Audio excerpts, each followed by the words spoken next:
دینارێکی عێراقی تا دەورەقەی دەکات لێرەوە پێی دەڵم ئەتوو پارەکەی خۆت دەستێنی بەدەستی خۆت نەکەن فری بخۆن ئەو پارانە بکرن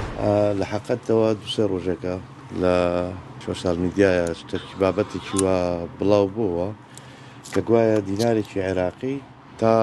دەورەقەی دەکات واخت واتە تا 1000 دلاری دەکات ناحاڵی بوونێک هەیە یاخود نەزن لە سعر لە نرخی ئەو پارەکەونانەی عێراقی کە هەیە زیاتر لە 15 ساڵێکە من بۆتە کار و کاسبی پیشەم بازرگانی پێوەکەم و دەکڕم و دەپڕۆشم شتیوە یعنی بڵێن دینارێکی عێراقی قەدیم دەوەرەقی بکە شتیوە ئەسوەساسی بە حەقەتەوە سێ ڕۆژە تقریبان سێ ڕۆژ دەبی بەڵێن لە هەموو چینی توێژەکان دێن ئەمەسە تێدا کرێکارە زۆربەی چینی کرێکارە مامۆستا هاتووە فەرمانبەر هاتووە دەڵێ ئەو دینارەی دەکڕم ئەو دیینارە بە وایە علەساس دەوەرەقەی بکاتن ئەخر بخۆم ئەو دیینارە بە 1000 دینارە پرۆشم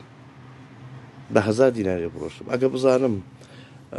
دەوەرەقەی دەکات بزان 5000 بکە بە 1000 دیناری ناتەمێ نەک دەوەرەقا بۆیە لێک ینی ئەوانەی کە ئەو پارانە دێن دەکڕن یعنی لە چاو حکمی ڕۆژانی پێشتر نسبەیەکی زۆر زیادی کردوانی بەرچاو شتێکی بیانی پێم بەرچاو بوو کە زیاد لە حەدی خۆی خەڵک دێ ئەو پارانە دەکڕن بۆیە شتێکی وایت ئەسوەساسی نییە بڵێن دینارێکی عێراقی کۆن 1000 دلاری بکە هەندێک پارە هەیە لە عێراقی کۆن هەندێک پارە هەیە قیمەتەکە بەڵام تا ئەوش فی زیوە مناسباتە دەرچووە هەتاکو مەسەڵەن 3 وەرەقە 4 وەرەقە تا 5 وەرەقەش احتیمالی هەیە هەبێت هەیە بەڵام ئەو پارانە نودرەیان کەمە کەمی دێ چاپ کراوە بە کەمیەتێکی زۆر نییە لە بازاڕە ئەوانە زیون زیو زیاتر پارەی زیاتر دەکات بە هەموو هاو نیشتیمانێکی ئەو کوردستانە خۆشەویستەی دەڵێم کاکە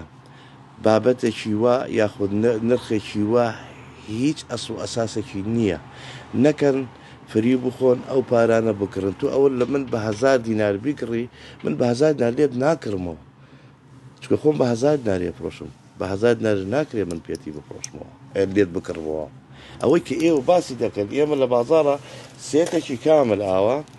سێتێکی کامل ئەوە لە 5 فلس تاکو دینارێکی عێراقیە 8 پارچەیە ئەمە بە 5-6 دینارەی فرۆشین